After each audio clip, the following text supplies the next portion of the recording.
할렐루야. 예, 하나님의 크신 은혜와 사랑이 우리 가운데 충만한 줄 믿습니다. 예, 오늘도 우리 예수님의 풍성한 사랑에 힘입어 이 예배 자리에 나오신 우리 성도님들 주님의 이름으로 환영하고 축복합니다. 예, 우리 앞뒤 좌우에 계신 분들과 함께 오늘은 환영의 인사를 이렇게 나눴으면 좋겠습니다. 함께 예배함이 기쁨입니다. 우리 함께 예배함이 기쁨입니다. 또 함께 예배함이 은혜입니다. 함께 예배함이 은혜입니다. 아멘. 감사합니다. 예, 오늘 우리 함께 읽은 말씀을 가지고 오늘 욥기 32장에 있는 이 말씀, 드디어 세 친구의 논쟁이 다 끝난 다음에 엘리후가 등장하는 장면인데, 이 말씀을 통해서 그 사람이 필요합니다 라는 제목으로 말씀의 은혜를 함께 나누기를 원합니다. 미국의 복음주의 목사이며 빌 클린턴, 예전에 이제 미국 전 대통령이었던 이분의 영적 자문 위원이기도 했던 토니 캠플러라는 목사님이 계셨습니다. 이 목사님에게 어느 한 교인이 찾아왔습니다. 그 교인은 자신이 암에 걸렸다며 기도해 달라고 이 기도 부탁을 드리기 위해서 찾아왔습니다. 목사님은 간절한 마음을 가지고 그를 위해 뜨겁게 기도했습니다. 그리고 나서 일주일 후에 전화를 받았는데요. 그 교인의 이제 아내분으로부터 연락을 받게 되었습니다. 어떤 이야기를 하냐면, 목사님, 며칠 전에 제 남편을 위해서 기도해 주셨지요. 그런데 제 남편이 세상을 떠났습니다.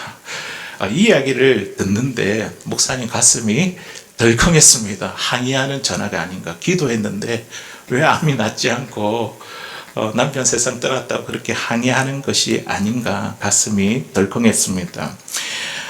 그런데 그 교인의 아내의 말에 목사님의 마음은 감동으로 바뀌었습니다. 목사님, 제 남편은 암 진단을 받은 후에 분노로 가득 차 있었습니다. 58세라는 이 젊은 나이에 자녀들이 다 성장하는 모습을 제대로 보지 못한 채 죽는 것, 이것이 너무나 억울하다며 하나님께 원망을 했습니다. 그 모습을 지켜보는 우리 가족과 주변 사람들도 너무 힘들었습니다. 그런데 목사님께서 기도해 주신 후에 남편에게 기쁨과 평화가 찾아왔습니다. 지난 3일 동안에는 삶에서 가장 행복한 시간을 보냈습니다. 함께 웃고 노래하며 성경을 읽고 함께 기도했습니다. 남편은 치료되지 않았지만 진정으로 치유되었습니다. He was not cured, but he was healed. 남편을 위해 기도해 주신 것에 대해 진심으로 감사드립니다. 우리가 치료라는 말을 사용하고 치유라는 이 말을 사용하는데, 이 말에 이제 큰 다른 뜻이 있습니다. 우리가 보통 치료라고 말하는 이 단어는요, 아픈 부분을 의학적으로 고치는 것을 말합니다. 이거는 주로 누가 담당하죠? 의사가 담당하는 일이지요. 반면에 이 치유, 이 치유는요, 몸과 마음과 영혼을 종합적으로 고치는 것을 말합니다. 이 치유는 하나님께서 행하시는 일입니다. 세상 사람들은 이 치유를 단순히 치료보다 넓은 개념으로 이해하지만, 사실 이 치유 속에는요, 깊은 영적인 의미가 있습니다. 이 병을 통해서, 우리가 겪게 되는 고난을 통해서 하나님께서 그의 삶에 하시고자 하시고 이루시기를 원하시는 하나님의 영적인 섭리가 있다는 것이죠. 정확히 말하면 이 치료는요, 치유의 아주 작은 일부분일 뿐입니다. 우리는 몸이 아플 때 어떻게 생각합니까? 빨리 치료됐으면 좋겠다. 그런데 지금 당장 그 일이 참 일어나지 않을 때에 참 마음이 많이 답답합니다. 그런데 하나님께서 보시기에 이런 것이죠. 그보다 더 중요한 것은 이 과정을 통해, 이 아픔의 과정을 통해 우리의 인생과 마음의 치유와 회복이 일어나는 것. 이게 하나님께서 더 원하시는 것입니다. 우리는 흔히 치유를 바깥에서 오는 사건으로 생각합니다. 좋은 곳에 가서 이렇게 충분히 쉬고 또 맛있는 음식을 먹으며 즐거운 시간을 보내는 이것으로 내 마음에 치유가 된다. 우리가 이렇게 생각하죠. 물론 그런 시간도 우리 마음에 어느 정도 치유와 회복을 가져다 줍니다. 그런데 진정한 치유는요, 우리 마음 내면에서 일어납니다. 하나님께서 우리의 영혼을 만져주시고 우리가 그분의 은혜를 믿음으로 받아들일 때에 우리는 비로소 우리 마음의 진짜 치유와 회복이 일어난다는 것이죠. 그러므로 우리에게 아무리 고통스러운 상황 또 어려운 그런 위기가 우리의 인생 가운데 찾아온다 할지라도 그 가정 가운데 있다 할지라도 하나님이 여전히 나와 함께 계시고 내가 하나님의 은혜 가운데 있음을 믿는다면 우리가 겪는 이 고난이 상처가 되지 않을 것입니다.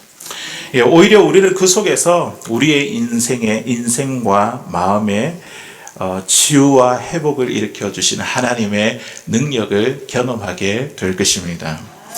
욥은요, 이런 이제 고난 가운데서 막 씨름하고 지금 있지 않습니까? 그래서 친구들과 이제 변론을 다 끝나고 하나님 앞에서 자기 인생을 결산했습니다. 그게 욥기 31장에 있는 내용이거든요.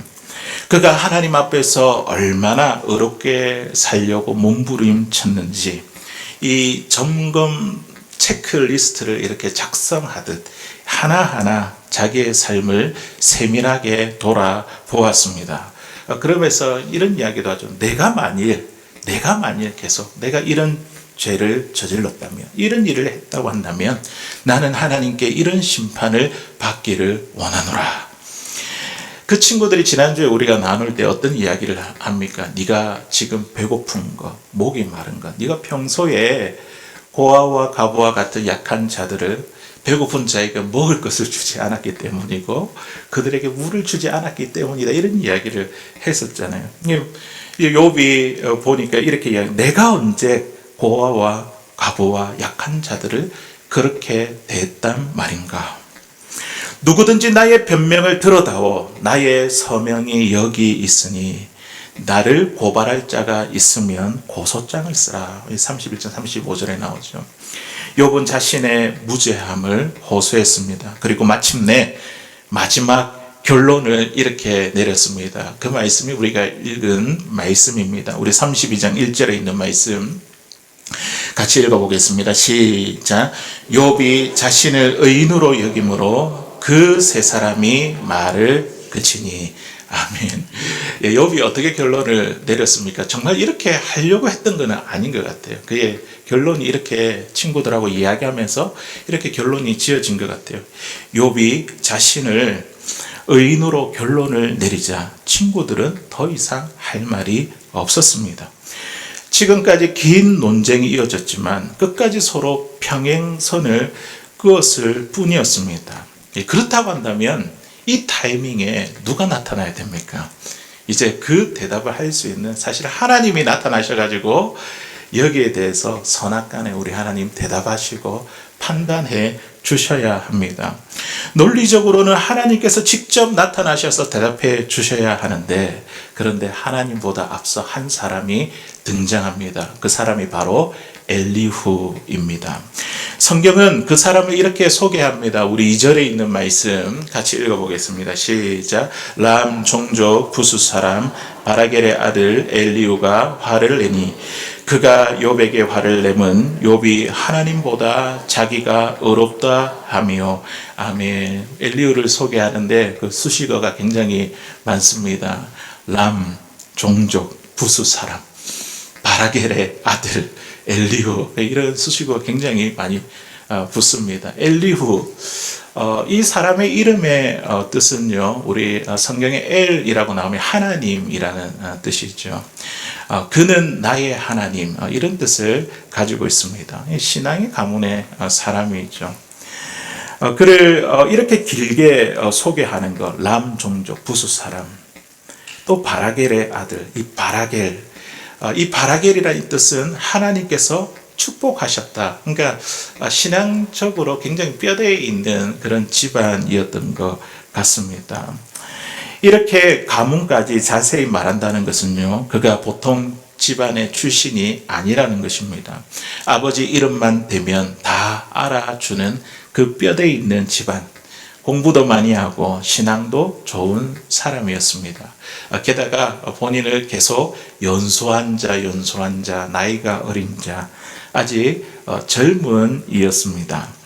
그렇다면 왜 하필 지금 엘리후가 등장했을까요? 하나님이 나오셔야 될 그 타이밍인 것 같은데 왜 엘리후가 이 자리에 서게 된 이유가 무엇일까요? 그리고 그가 감당했던 역할은 무엇일까요?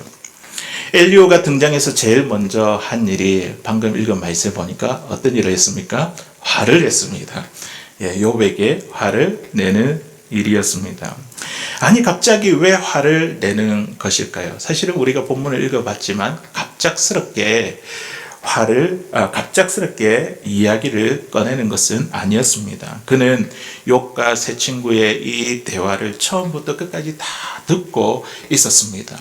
오랫동안 참고 있다가 이제 할 말이 다 끝난 다음에 이제 엘리후가 그 사이에 이제 들어와서 이야기를 하고 있는 것이죠. 엘리후가 왜 화가 났을까요? 지금 먼저 누구에게 화가 났죠? 그가 욥에게 화를 내면 욥이 하나님보다 자기가 의롭다 하며, 욥이 그렇게 결론을 냈잖아요. 내가 의롭다 이렇게 결론을 내리니까 엘리후가 이제 이야기를 하는 겁니다. 욥에게 화를 내고 어떻게 하나님보다 의롭다고 말할 수 있는가? 지금 이제 32장 1절에 이런 결론을 내렸지만 사실은 그 앞에 보면 욥이 하나님보다 내가 더 의롭다고 말한 적이 없습니다.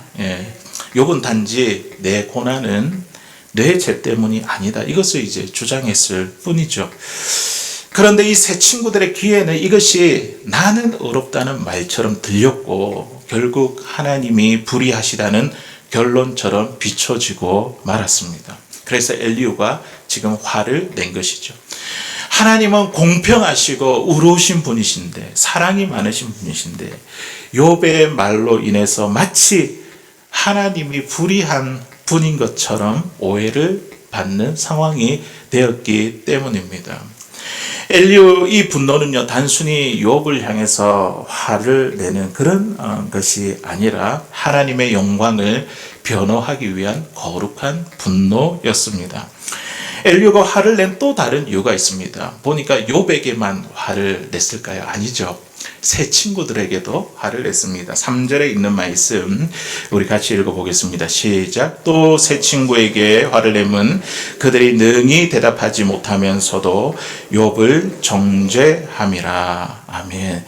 엘리후는요, 욥뿐만 아니라 이 세 친구들에 대해서도 화가 났습니다. 그들은 하나님께서 왜 욥에게 고난을 주셨는지 정확하게 알지도 못한 채 그냥 섣불리 성급하게 판단을 하고 단정을 지었기 때문입니다. 어떻게 해요? 고난은 너의 죄 때문에 일어난 것이야. 너 죄 때문이야. 이에 욥이 아니라고 이야기했잖아요. 지금 세 번이나 이렇게 논쟁 가운데 있잖아요. 세 친구들과 함께. 그러니까 계속 이제 이 실랑이를 벌이고 있는 것이죠. 그렇게 이야기했다면 누구라도 한 명 어떻게 이야기해야 됩니까? 그렇구나. 그렇다면 하나님께서 이 고난을 통해 하실 다른 뜻이 있겠구나, 이렇게 받아들여야 하지 않겠습니까? 그러나 세 친구는 계속 똑같이 그럼 네가 의롭다는 말이냐며 욥에게 분노하고 마치 큰 죄인인 것처럼 욥을 몰아세웠습니다. 그래서 엘리후는 욥을 옳게 보지 못한 이 세 친구들에게도 지금 화가 난 것입니다. 성경학자들은 욥기에 엘리후가 등장한 이유에 대해서 한 세 가지 정도로 이렇게 이야기를 합니다. 첫 번째는요, 엘리후가 지금까지 욥과 이 세 친구가 벌인 긴 논쟁을 정리해주는 그런 역할을 하고 있습니다. 사실 우리 욥과 친구들의 대화는 한번 읽어가지고 그 핵심을 파악하기가 참 쉽지 않습니다. 어떨 때를 보면 이게 하나님의 말씀인 것 같기도 한데 문맥상 보면 그게 아니고 이런 굉장히 복잡하고 꼬여있는 그런 상황들이 있습니다.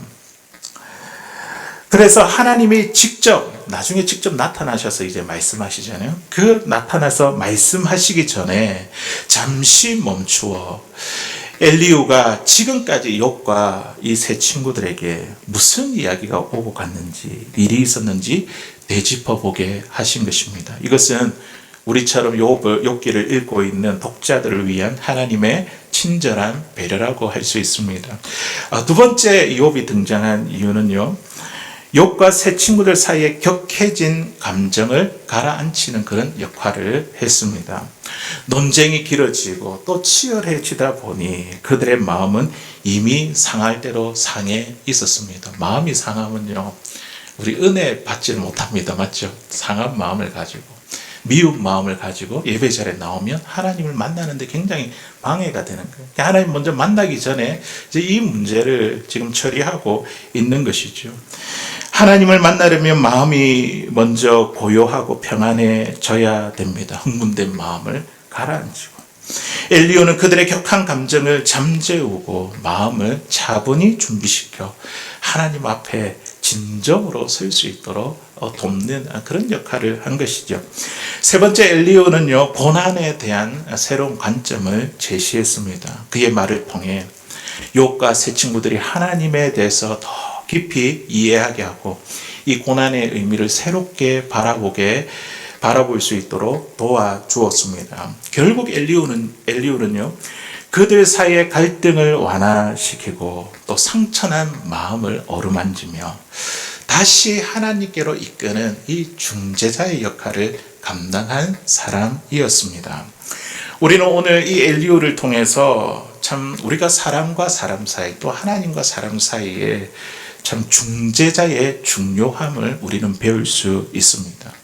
그는 단순히 욥과 세 친구들의 이 대화를 정리한 사람이 아니라 상처와 오해로 뒤엉킨 이 관계 속에서 하나님의 뜻을 전하며 하나님께로 그 마음을 되돌려 놓은 그 사람이 바로 엘리후였다는 것이죠.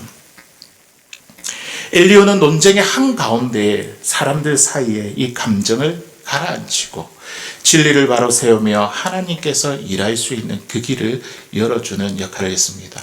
성경에는 이런 사람들이 많이 나오는 것 같아요. 이런 분들이 많이 나옵니다. 구약에 이런 엘리후가 또 있고요. 또 신약에는 예수님이 오시는 그 길을 예비한 세례 요한이 또 있고요. 또 우리 예수님이 그런 역할을 감당하셨고요. 그리고 사도 바울이 있기 전에 또 누가 있었죠? 바나바라는 그 사람이 이런 중간자적인 역할을 감당했습니다. 이런 것들을 비춰주는 것은 하나님께서 우리가 참 이 세상 가운데 이런 역할을 하며 살아가기를 원하시는 것이죠. 오늘날 세상의 갈등과 상처 속에서 사람들의 시선을 하나님께로 돌려놓는 그런 사람이 필요합니다. 우리는 어떤 모습으로 가정과 교회와 공동체 안에서 중재자의 역할을 감당할 수 있을까요? 오늘 본문에 등장한 이 엘리후의 모습 속에서 그 대답을 찾게 되기를 바랍니다. 첫 번째로 엘리후는요, 오늘 본문의 말씀을 보니까 귀를 기울이고 그들의 이야기를 들었습니다. 우리 32장 6절에 있는 말씀 같이 읽어보겠습니다. 시작. 부스 사람 바라겔의 아들 엘리후가 대답하여 이르되 나는 연소하고 당신들은 연로함으로 뒷전에서 나의 의견을 감히 내놓지 못하였노라. 아멘. 사람들이 치열하게 뭔가 이야기를 하면요, 우리 마음속 깊은 곳에 어떤 마음이 듭니까? 나도 그 속에 끼어들어가지고 타이밍을 찾아서 막 이야기를 하고 싶은 거예요. 내가 알고 있는 것들 막 알려주고 가르쳐주고 싶은 거예요. 그런데 엘리후는 어떻게 합니까? 그들의 뒷전에 서서 계속 들으며 그의 의견을 내놓지 않았습니다. 엘리후는 이 논쟁에 서둘러 끼어들지 않았습니다. 하고 싶은 말을 다 할 때까지. 오늘 말씀 보니까 아무 말이 없어요. 그때까지 다 듣고 기다렸다는 것이죠. 인내심을 가지고 끝까지 들어주었습니다. 16절에 있는 말씀 보니까 당신들이 말없이 가만히 서서 다시 대답하지 아니한즉 내가 어찌 더 기다리랴. 말할 거 이제 다 한 거죠. 다 하고 나서 그리고 나서 이제 이야기를 꺼낸 것입니다. 우리는 왜 인생의 복잡한 문제들을 잘 해결하지 못하는 것일까요? 가장 큰 이유는요, 우리가 끝까지 잘 듣지 못하기 때문입니다. 내 마음속에 나도 모르게 조급한 마음이 있는 거죠. 말을 끊고 계속 내 이야기를 하는 것이죠. 사실 너가 하고 싶은 말을 다 해보라. 내가 끝까지 들어주겠다. 이런 태도만 있어도요, 많은 경우 문제가 해결되는 경우가 참 많습니다. 예를 들어 부부 싸움을 할 때도 그 싸움이 작게 되는 그 이유도 사실은 이제 서로의 말을 끝까지 잘 들어주지 않기 때문이죠. 그 중간에 또 이렇게 내 말을 하게 되고, 그러니까 자꾸만 그런 다툼이 생깁니다. 부모와 자녀들과의 관계도 갈등도 마찬가지입니다. 부모는 이제 자녀들에게 아무래도 이렇게 가르치는 입장에서 이야기를 하잖아요. 알았어! 내가 다 한다니까 그만 이야기해. 중간에 끊는 것이죠. 그러면 오히려 갈등이 쌓이는 것입니다. 그러나 조용히 끝까지 들어주고 마지막에 그래 너가 할 말이 더 있느냐 이렇게 물어본다면 이미 많은 문제가 절반 이상 해결되는 경우가 많습니다. 우리가 엘리후처럼 끝까지 귀 기울여 상대방의 그 말을 들어주는 것, 이것이 바로 우리가 오늘날 이 중재자, 말씀 중재자에게 주어진 중요한 사명인 줄로 믿습니다. 두 번째로 이 엘리후는요, 전능자의 숨결을 의지했습니다. 오늘 말씀 보니까 전능자의 그 숨결을 통해서 깨달았다 되어 있는데, 우리 8절에 있는 말씀 같이 읽어보겠습니다. 시작. 그러나 사람의 속에는 영이 있고 전능자의 숨결이 사람에게 깨달음을 주시나니. 아멘. 우리는요, 하나님과 소통할 수 있는 자들입니다. 영적인 존재자잖아요. 하나님께서 전능자의 그 숨결, 영감을 주세요. 우리가 깨닫게 해주세요. 무엇이 하나님의 뜻인지 분별할 수 있도록 우리에게 깨달음과 지혜를 주십니다.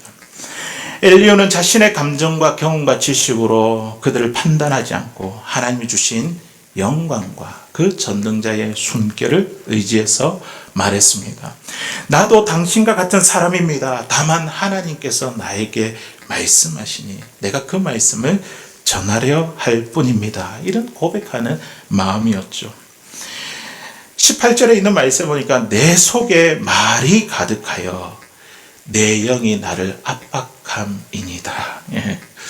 하나님께서 우리에게 말을 주실 때가 있어요. 그 말을 참 전하고자 하는 그 말들이 있는 거예요. 강권적인 역사, 그걸로 그들에게 하나님의 마음을 전하는 것이죠.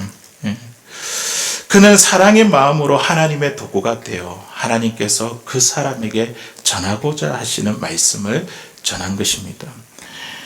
엘리후는요, 하나님이 주시는 이 영적인 통찰력을 가지고 오직 하나님의 뜻을 나타내는 데에 집중했다는 것이죠. 이 역할을 감당했습니다. 세 번째, 엘리후는요, 공평하게 욥이나 또 새 친구들이나 공평하게 그들을 대했습니다.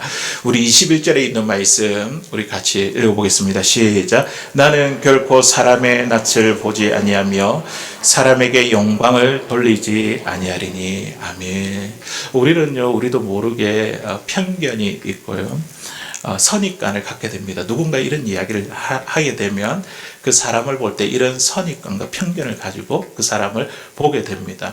그런데 오늘 이 엘리후는 뭐라고 합니까? 내가 사람의 낯을 보지 않고 사람의 얼굴을 보지 아니하며 사람에게 영광을 돌리지 아니하리니. 유력한 자에게 우리가 조금 더 잘하고자 하는 그 마음이 우리 마음 가운데 있다는 것이죠. 욥과 새 친구들 가운데 누가 더 유력한 자들입니까?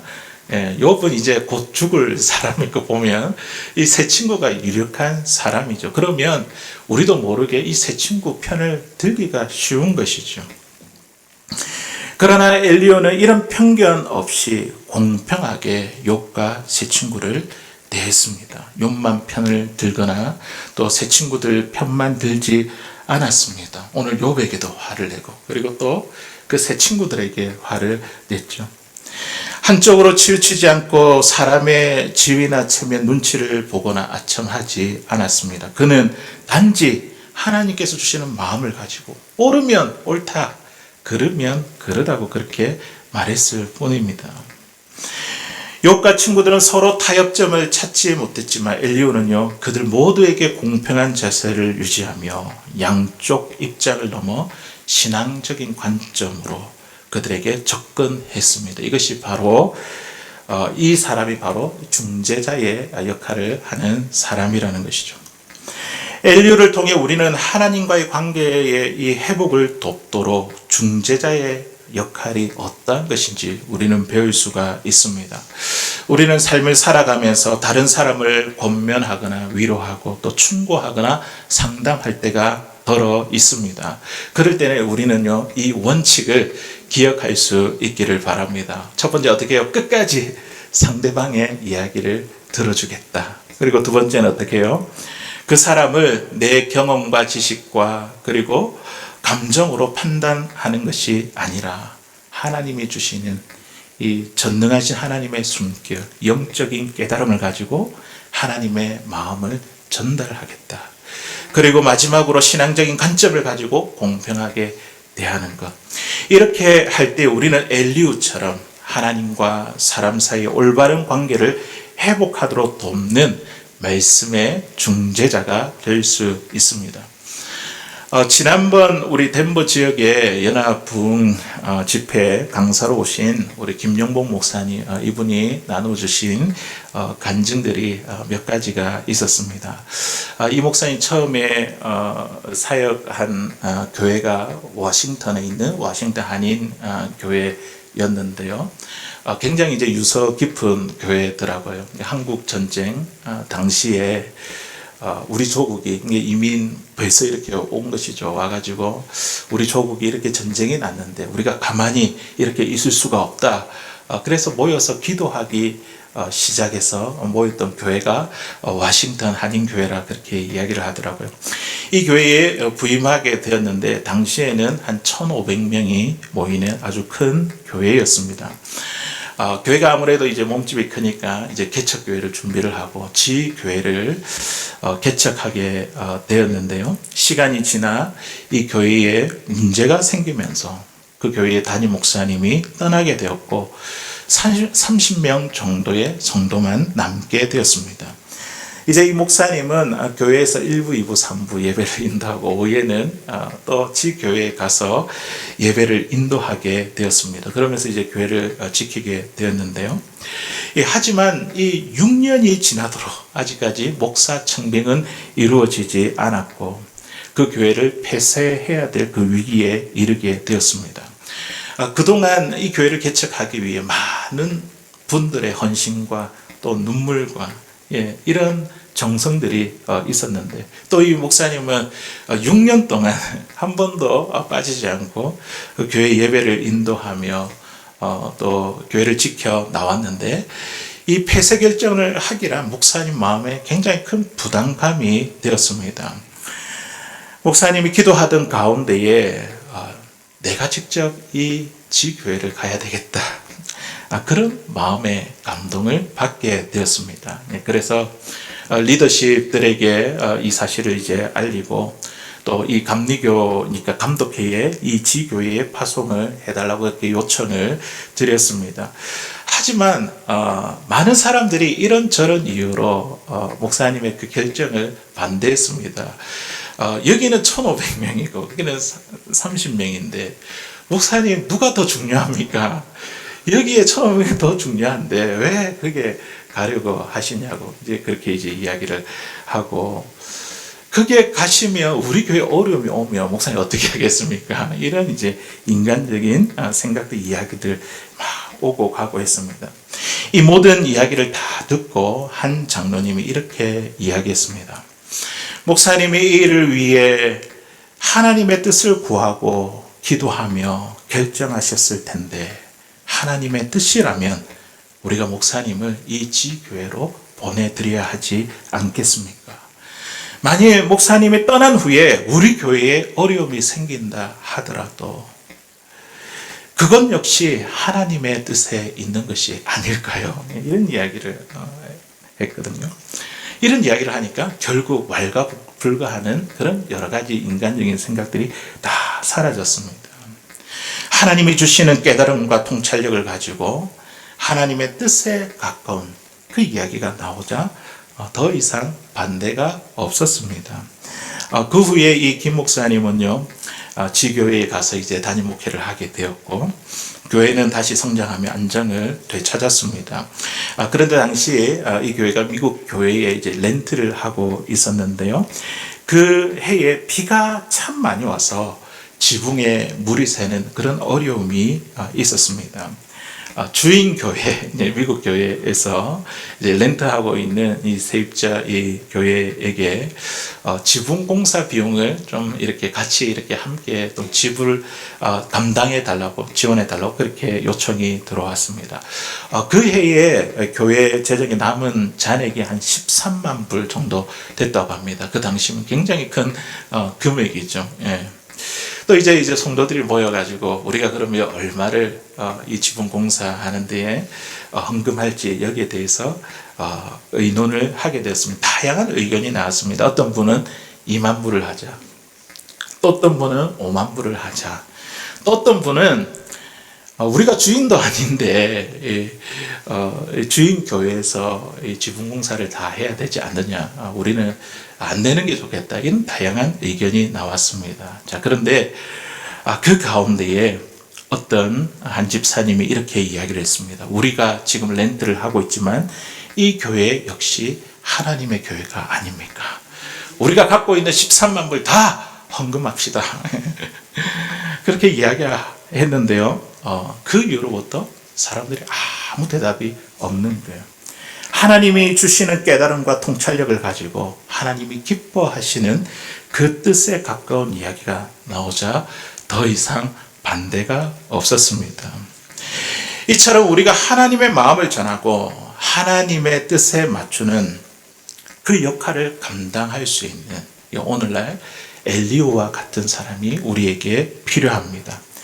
사람들의 상처를 보듬어주고 또 그들을 씻어주며 부드럽게 다독여주고 현실을 현실로만 보지 않고 신앙의 관점으로 바라보게 하는 그런 존재가 우리들에게 필요합니다.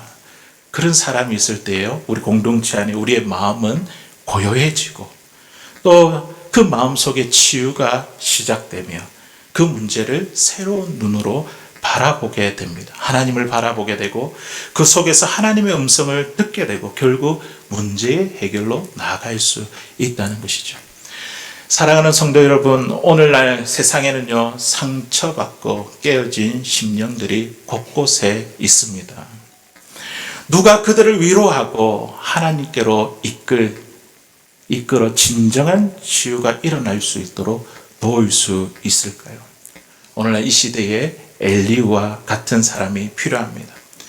우리가 고통 가운데 있을 때에 엘리야와 같은 사람을 만나게 되기를 바라고 또 동시에 누군가에게는 엘리야와 같은 사람이 될 수 있기를 주님의 이름으로 간절히 소원합니다.